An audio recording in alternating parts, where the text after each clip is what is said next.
First, this is Brent.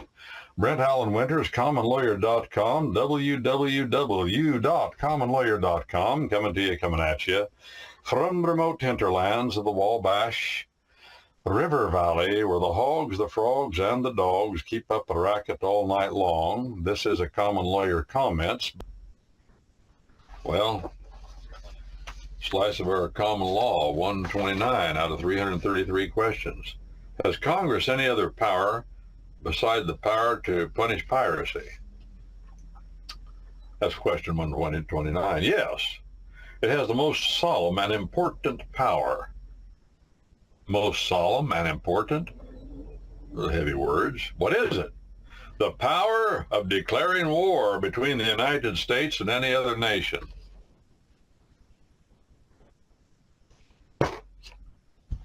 Remember, I said there are two things that Congress has power to do, and really they don't need to be doing much anything else.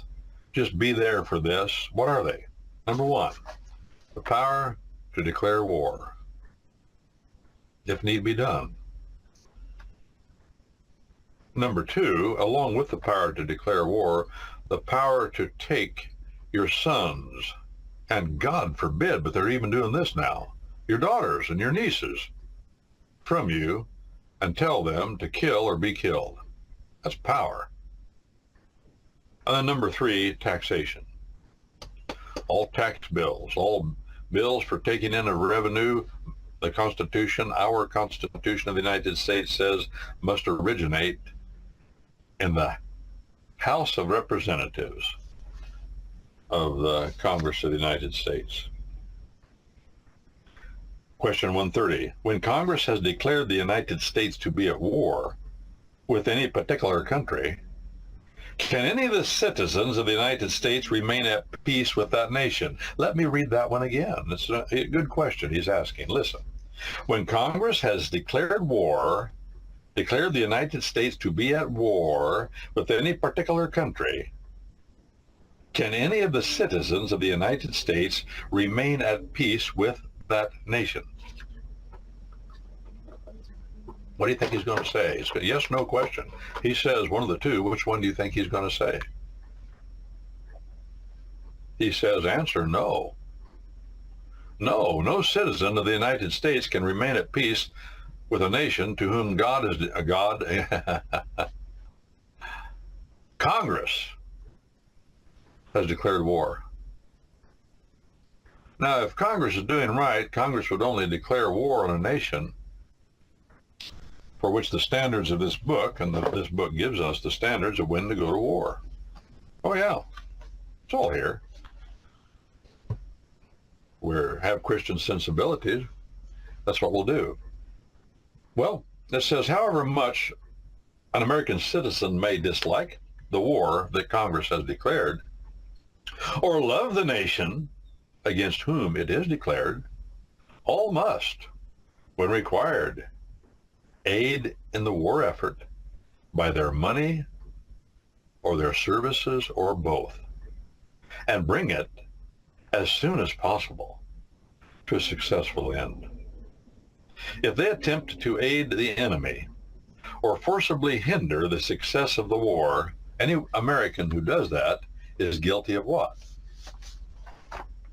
Treason.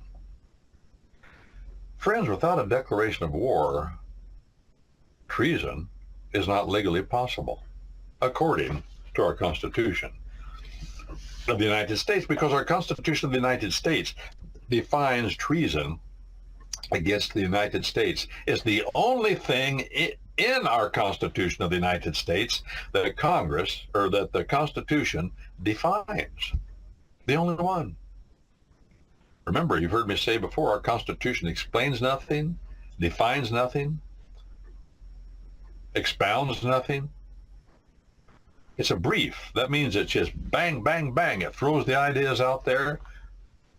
And in a world where men are awash in our common law tradition, they understand what it means, because they're the phrases and words of our Constitution, as Chief Justice Taft pointed out. The phrases and words of our Constitution are couched in the language of our common law. when our common law says jury trial, that freights a trainload of law and custom going back centuries. Well, that's who Americans, or what Americans understood.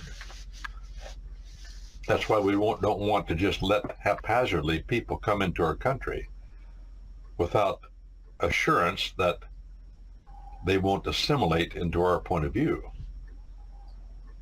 If people pour into our country, as has been happening, their point of view will take over. And their point of view, friends, is not ours. But let's get back to war. Treason is not possible without war. Don't say. It's just not true. And it won't work.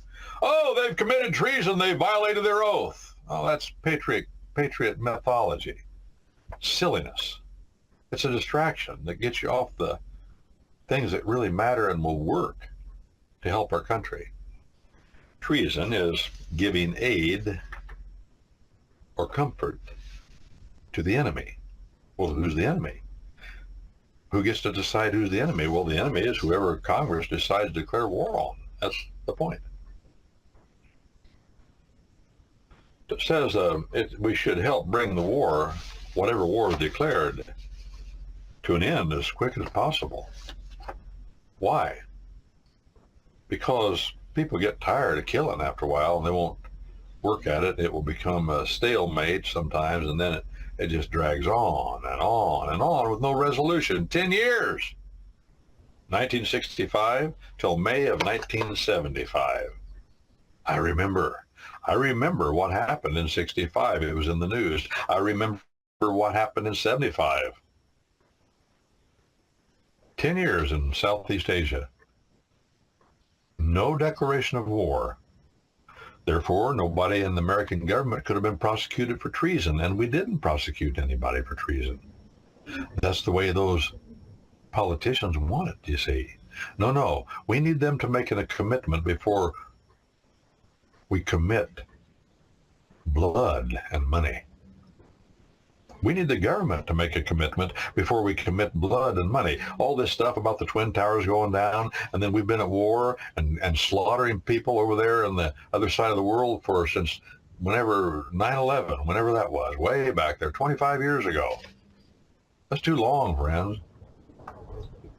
Let's declare war, whoop the other country, take their land from them, and say we're in charge. If we're going to do that, let's do it. And we can do it quick and decisively. Why, again, people grow weary of war, but it becomes a racket. War is a racket. Anytime you find public money being spent, you've got the danger of a racket. First, it's a business model. Oh, we can make money if there's a war. Make money, you better believe it. People make money. And then it becomes a racket. Yep. Well, that's why we have this requirement of a declaration of war.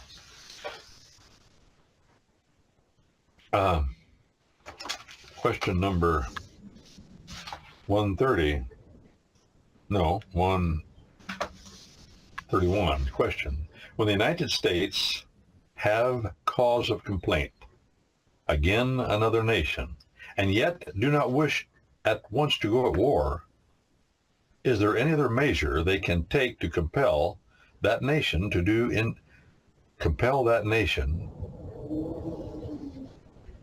what's right? Watch this. Let me read that again and watch all this close. He's making some points here. When the United States have a cause of complaint against another nation, for example, a cause of complaint.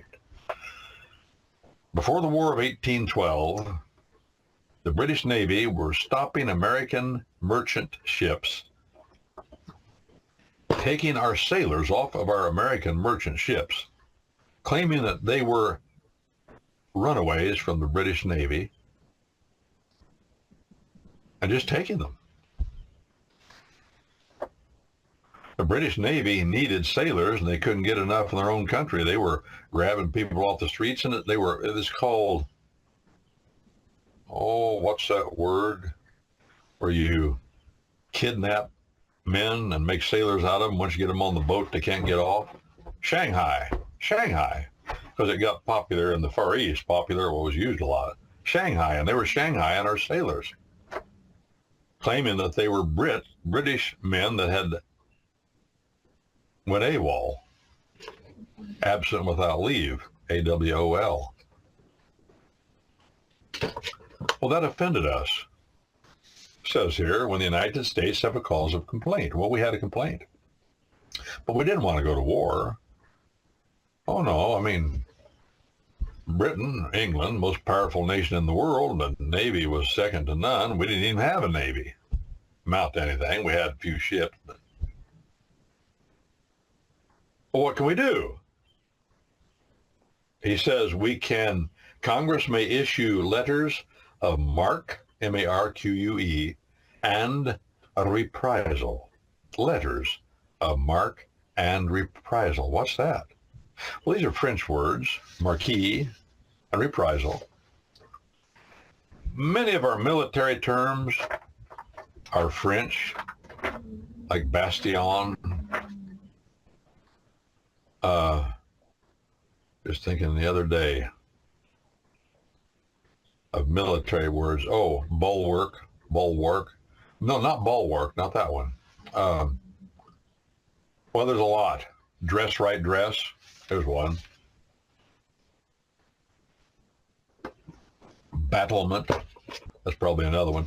Well, a lot of these are French words. 132. What are marque and reprisal letters? Answer. They are public letters directed to merchants of the United States. In other words, if a fellow has a private shipping company here in the States, not government, he has ships, Congress has authority under our Constitution to send letters to such people who have been injured, and the other country has refused to make them whole again, have refused to redress their injuries, permitting them forcibly, the letter from Congress would permit them to forcibly take the vessels belonging to the offending nation sufficient to make up the loss the offending nation had done to them. So merchants were going out, American merchants, British Navy ships were stopping them on the high seas, had all these guns and everything, they had to stop them. I said, we want to examine and look through your crew and see if there's anybody that we think has went AWOL. And they'd do it. They'd take some sailors. Well, if Congress would issue a letter of marque and reprisal to one of these sea captains or one of these shipping companies that have been damaged monetarily by the British Navy stealing their sailors, they could go out and commit piracy, legal piracy, and take anything they wanted, any ships they wanted on the high seas from these foreign countries, to pay them back for the damages they've suffered. So what are letters of marque and reprisal? They are tantamount to legal piracy. Authority from America to go out. We don't want to declare war, but we want you to get your goods back and make yourself whole. We're going to give you authority to do that, and we won't bother you.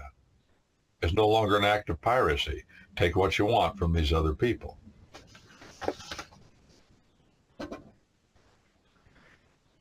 You say Congress, question 133, you say Congress may declare war.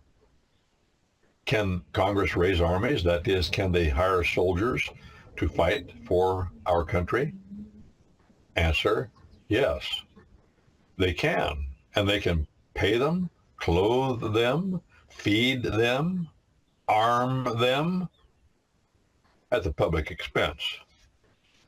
Well, if they clothe them, train them, feed them, arm them at the public expense, that's no longer the militia of the several states. The militia of the several states provide their own weapons at their own expense and their own training.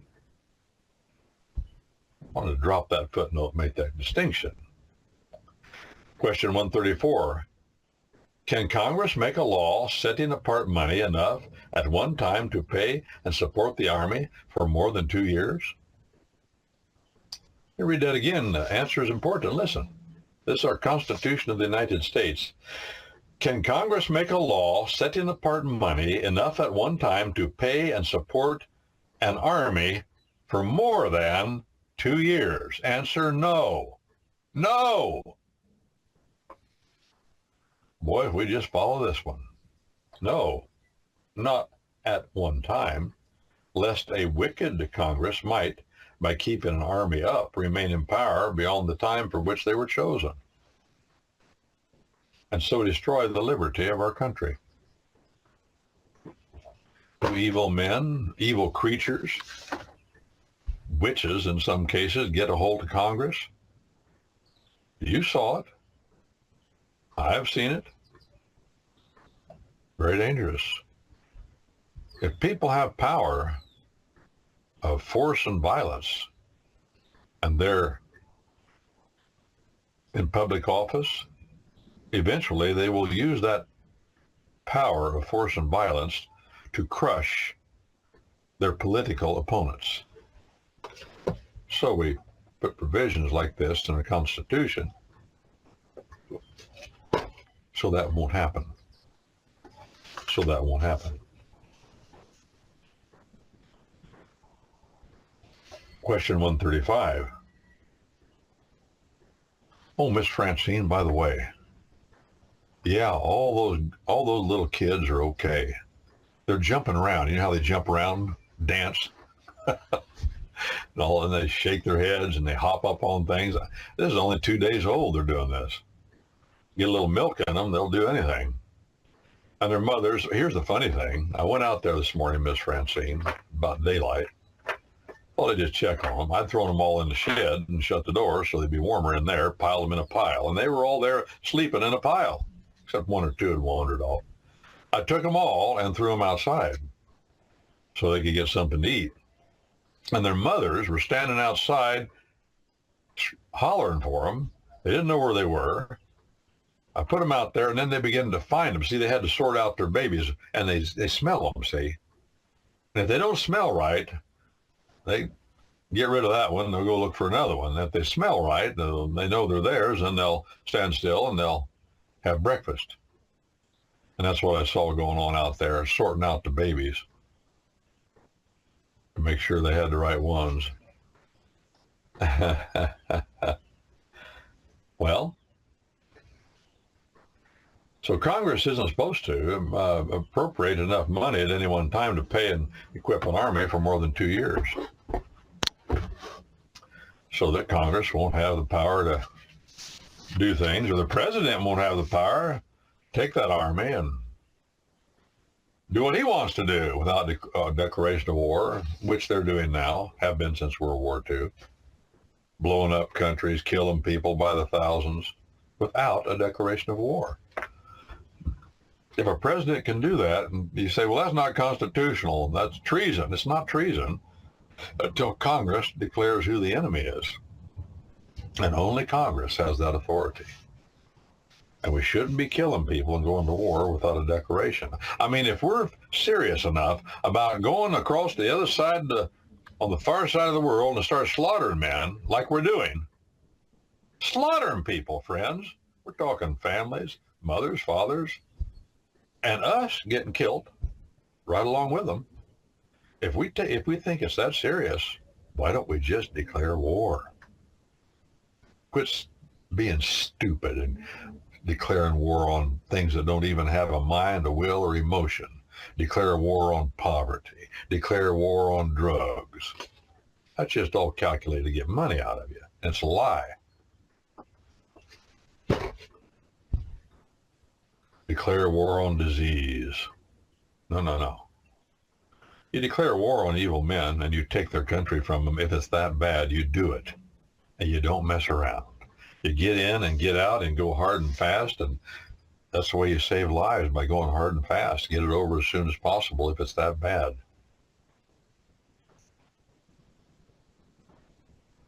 Why was the time limited to 2 years to support an army? Congress, remember, can only support an army for up to 2 years by money and equipment and training. Why 2 years? Answer: because every 2 years a new Congress is chosen. Every 2 years. A new Congress is chosen. The senators, remember, they're staggered. They have 6-year terms, and every 2 years, 1/3 of the U.S. Senate stands for election. But in the House of Representatives, every member stands for re-election every 2 years. That's a short period of time. What does that mean? That means Congress of the United States never stops. The congressmen never stop, cannot afford to stop campaigning. Good politics, good campaigning, and good campaigning is good politics. Miss Francine, I heard you say something. I'm not sure I heard or understood what you said about Congress. Congress is not replaced every year. It isn't. It rotates, right? Right. Uh-huh. Oh, well, okay. the Senate rotates. 1/3 stands for re-election every 2 years. Their terms are 6 years long, of course. But here's the way we say it. I see your point. And let me explain that. That's good. It's the way we use language about it. If Congress has, well, let's take the Senate because it's an even 100. There are 2 senators from every state, and there are 50 states, so there's 100. And every time, this is the way that our common law works. Every time there are, how to say it? I'm glad you brought this up. I need to work out the words. If this year we have these 100 senators, then, of course, 1/3 of them stand for election. And all of them are reelected, except one. They have one different senator in the U.S. Senate than they had the year before. That's called a different Senate. That's a different Senate. It's not the same as it was. The composition has changed. And the same thing is true in the House of Representatives. So every 2 years, we have a different House of Representatives, even if most of them stay there, which they usually do, right? I mean, if you're in, it's hard to get the guy that's entrenched, that's got all the support coming in, that people know. It's hard to get him out. I know, I've tried it. I ran against an incumbent. It's almost impossible, frankly. And that's not right either, and there are reasons for that, and they're not good. But let me get back to the point. I'll give you another example. This is from history. Some of you will recognize this. There's a famous newspaper headline from Charleston, South Carolina. And I believe it was in the year 1861. Large letters at the top of the major newspaper in Charleston, South Carolina, and it said 3 words, the Union, no, 4 words, the Union is dissolved. The Union is dissolved. What? The Union of States. Well, what happened? We had, how many states do we have back then? Around 30, 34 or something. South Carolina voted to leave the Union. One state out of all of them said, we're leaving the Union. And that, as a matter of law, dissolved what we call the Union. The Union was not the same anymore. There was one state missing. That makes a whole different complexion. It's like this is a legal principle, a partnership. If you have 25 partners and they're all sharing in profits and losses, that's what in a business, that's what a partnership is. And one partner, for whatever reason, dies or leaves, the partnership is dissolved. It's not the same partnership it was before that fella left. Or let's say one fella sells his interest out and he's replaced by another. That's a different partnership. But suppose that one congressman loses the election in a given election cycle, and another congressman replaces him, and the House of Representatives is all the same except one guy. Well, then that's a new Congress. But we carry it even further. We say that every 2 years it's a new Congress anyway. We're starting over. But the idea is, if there's any change of the membership, it's a different Congress. Thank you very much for explaining that. Oh, well, apparently what I said worked then. You got the point. I got the message. That makes me feel better because I never tried to explain it. That was my first attempt at it, and I'm glad you brought it up for that reason. We need to understand these things, and if you can't say them clearly so somebody else can understand them, you probably don't understand it either. Well, maybe I do. Let's see. Why is the time? 1:36, 1:37. 136, can Congress in like manner provide and maintain a navy? That is, buy or build ships of war, hire, clothe, and feed men to navigate and fight from these ships?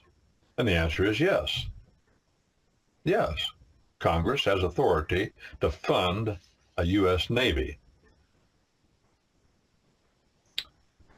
137, has the country, our country, the United States, no other defense to depend upon but hire soldiers? Have we no other defense but we got to hire a professional army and a professional navy? Do we have any other way to defend ourselves? And the answer is yes. Yes. The people themselves.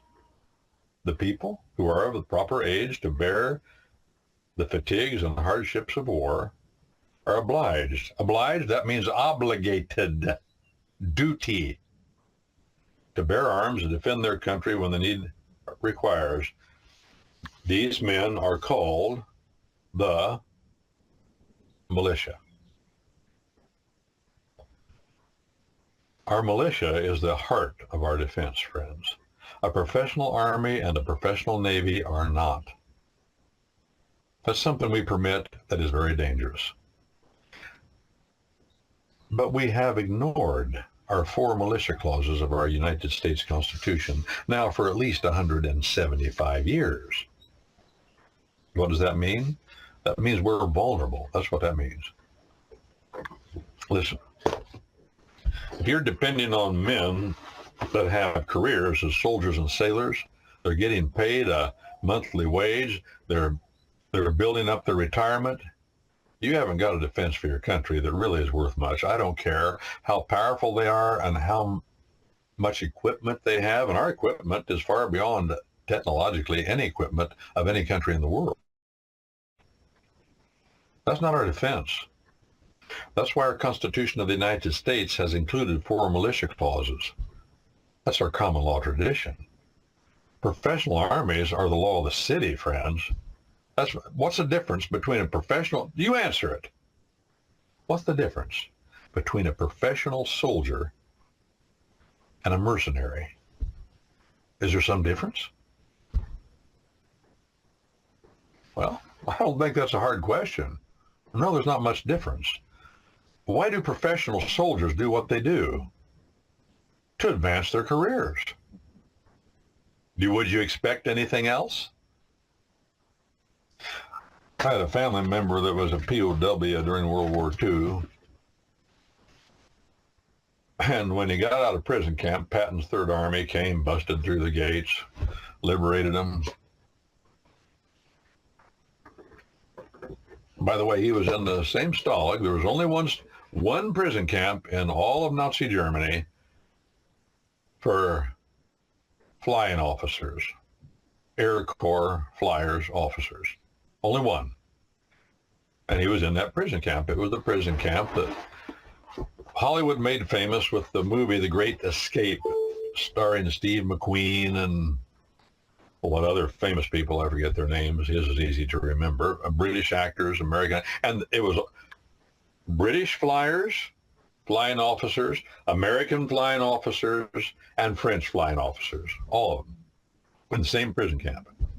Well, he was there. Patton's army came through, busted down.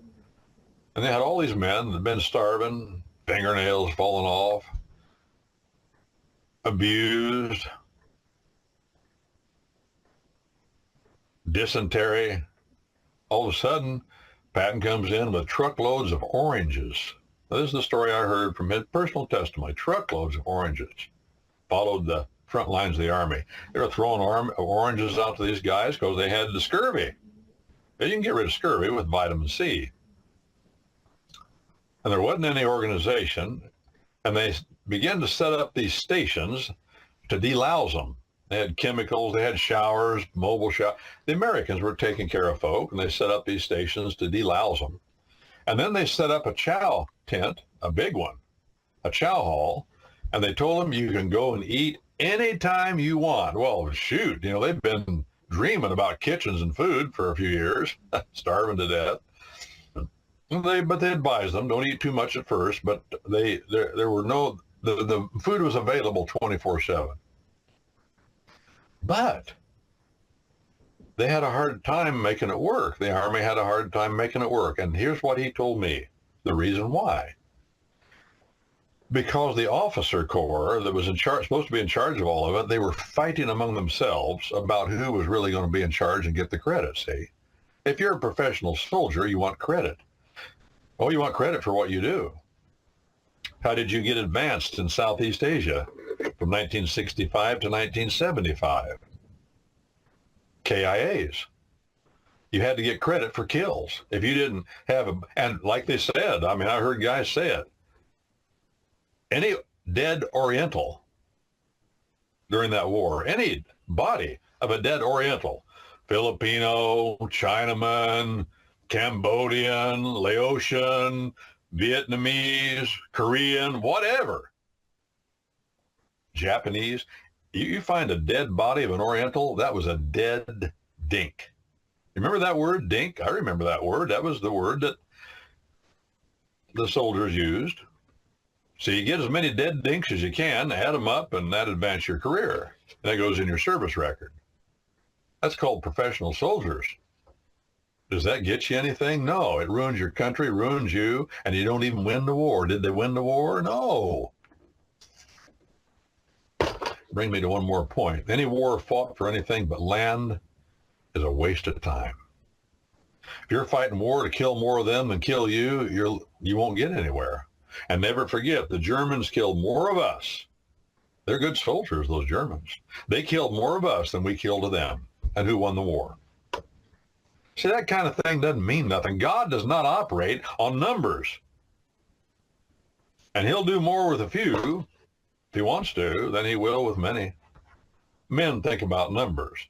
They want to know, I've got this big army, I got this much money, I got this much land. I've heard farmers talk about stuff like that. I'm a big shot. God doesn't care about that, friends. And if that's your attitude, God won't use you until you get straightened out.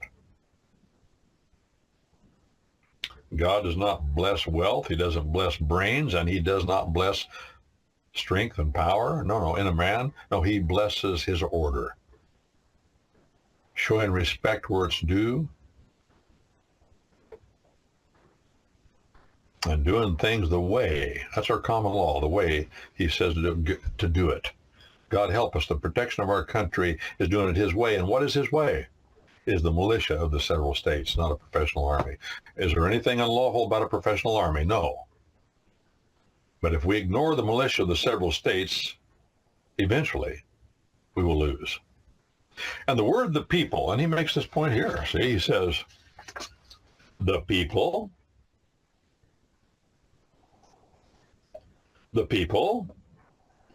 and then he calls them the militia. Yes, he says, the people themselves are called what? The militia. Who are the people? The people are the males, according to our common law, 21 years old and upward.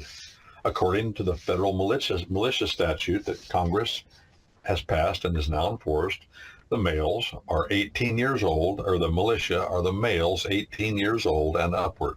You don't join the militia. No, either you're over the required age or you aren't. And the President of the United States has the power, the authority under the Constitution of the United States to call forth any militiaman or any militiamen of it by any part from any state that he deems necessary to do what the Constitution says to do. And the standard for him to call out the militia is set. Insurrection, foreign invasion, it's all there. You can't do it to do it. Why didn't he do it? The governor has the same authority within his state, and the sheriff has the same authority within his county if he needs help to keep the peace. It's called the posse. The posse comitatus, that means the power. That's old French and Latin. Listen, posse comitatus, you've heard that. What does it mean? Posse, we get our word possibility from that. Possibility. It's a word that says that is about latent, not patent, but latent power. The power of the sheriff, our common law says, the power of the sheriff is the males within his county over which he has authority to command. And if they don't respond to that command, it is a crime in every state by state law. If you don't respond to the governor, if you're over militia age and able-bodied to bear the hardships of battle, and you don't respond, it's a crime. According to the militia statutes of the United States, men, listen, men, this is your duty. It's obligatory. That's what he says. That means it's an obligation. You don't have to join the militia. You get called out and you don't respond to the summons, it's a crime. So what should you do? What should we do? I'll tell you how to start it. One way you can do it is to do something. Don't just sit there.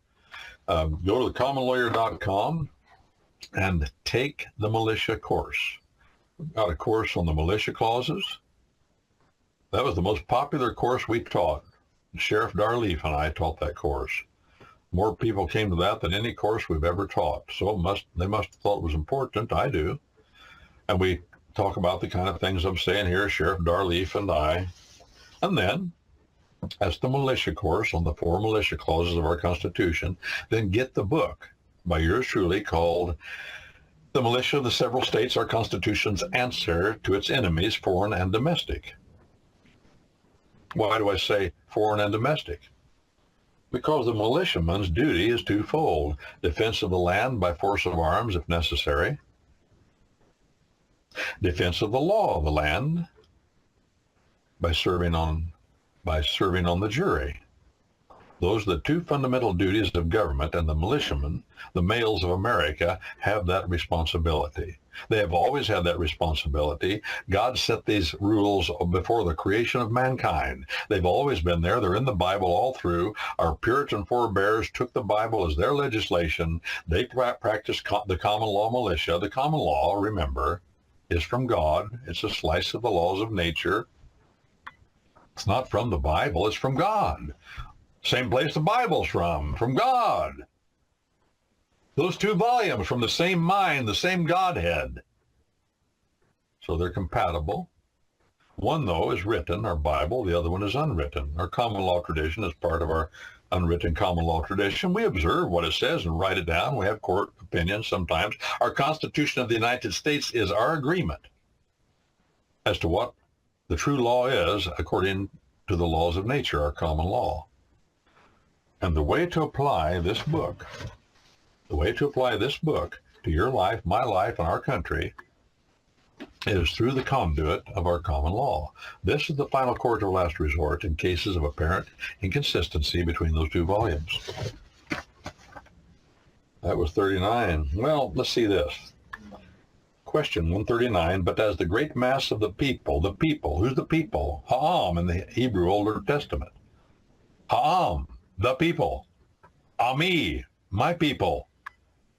Always signifies a group of armed men, but in most cases it signifies in the Bible the militia of the 12 tribes of Israel. The people. We the people of the United States. Who's that? That's the militia of the 13 original colonies. They're the ones that ratified the Constitution. But as a great mass, as the great mass of people are ignorant of the art of war, how is this to be done? We got all these people out here. Panty waste, drug addicts, no-loads, stupid, don't know beans from sour apple butter about the Constitution of the United States, the laws of nature, and the laws of nature is God. Don't want to learn. That's a bad thing. All of us are ignorant to varying degrees, but are we constantly learning? And that's why you're here, I take it. You want to know more about it. God puts that in you. That's the Spirit of God acting in your life that you want to know more. I hope, I swear, I got a responsibility. I'm sworn to it, to do the best job I can to tell you what I know for sure about it. But as the great mass of the people, the militia, are ignorant of the art of war, how is this to be done? Answer. Congress has the power, according to the militia clauses of our Constitution, to provide for the militia being taught by collecting and arranging them in companies and regiments under their own officers. That means the officers up from the state where they live. And by the way, the Constitution of the United States says that the militia of each state chooses its officers. Congress cannot appoint officers over the militia, not by law. Though the Constitution says no. Congress, when they're called into national duty, if they want, they can supply them with arms, causing them to be properly exercised in their use. In other words, now he's a little wrong here.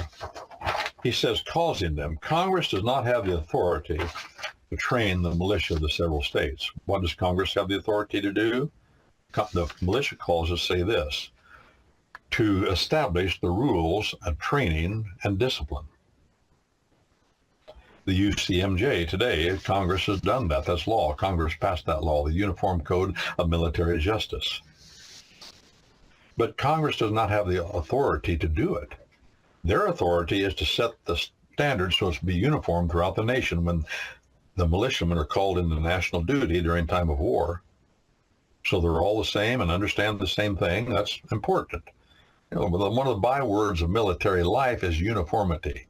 Uniformity, so much so that military men wear uniforms. They all look the same. They're all under the same orders.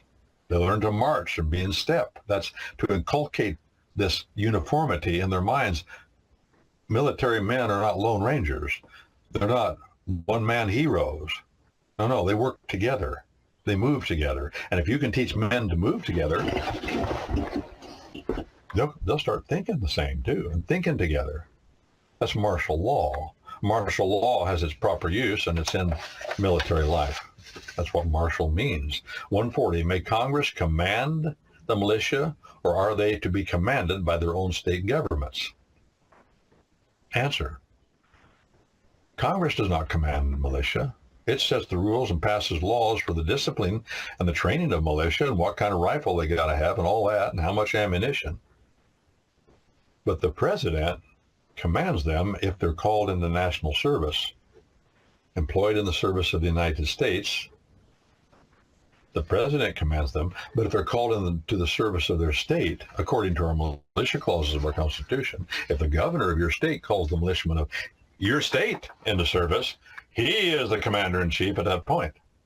If the sheriff in your county calls the militiamen to help him root out a wanted man, or to chase down a bank robber, that's happened a lot in America, he's in command. And whichever one of those three calls the militiamen out first has command: the president, the governor, or the sheriff. I'll end by saying this for today. 141 next time, Miss Francine. Question 141. End by saying this. There is no militia under any authority except those three men: the sheriff of your county, the governor of your state, or the president of the United States. Militias have no authority to do anything except under those three men. And all these crazy lesbian women and hussies and men out here saying, I command this many people in the militia, run for your life from people like that. I knew a fellow up in Alaska. He's presently serving a sentence of just less than 50 years in federal prison at the former Supermax, which is in the Shawnee National Forest of southern Illinois.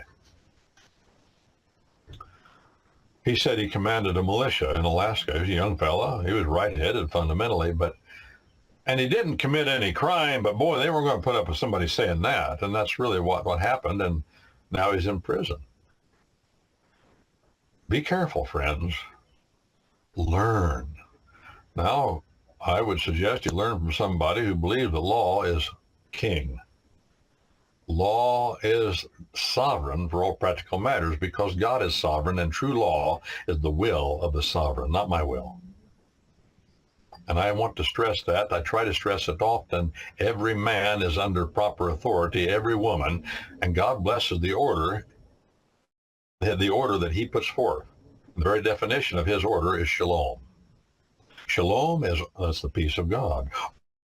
Order in your life according to the orders of the God of all order, and you will have tranquility, shalom, peace, prosperity. How does that happen? If your life is ordered according to the orders of the God of all order, that's it. There is no other option. God does not bless brawn. numbers. He blesses his order. And he gives it to us. That means delegation of authority. To whom do you answer? Every person is under authority. And nothing more beautiful in the world. A young man, an old man, a young woman, an old woman, that it's clear they're under proper authority. And that's beautiful. It gives us all a good feeling just to be around it. It's these renegades claiming their sovereignty. They're dangerous. Don't go down that road, friends. You want to know about the common law? We'll give it to you straight as we can. This is Brent Allen Winters, commonlawyer.com, www.commonlawyer.com.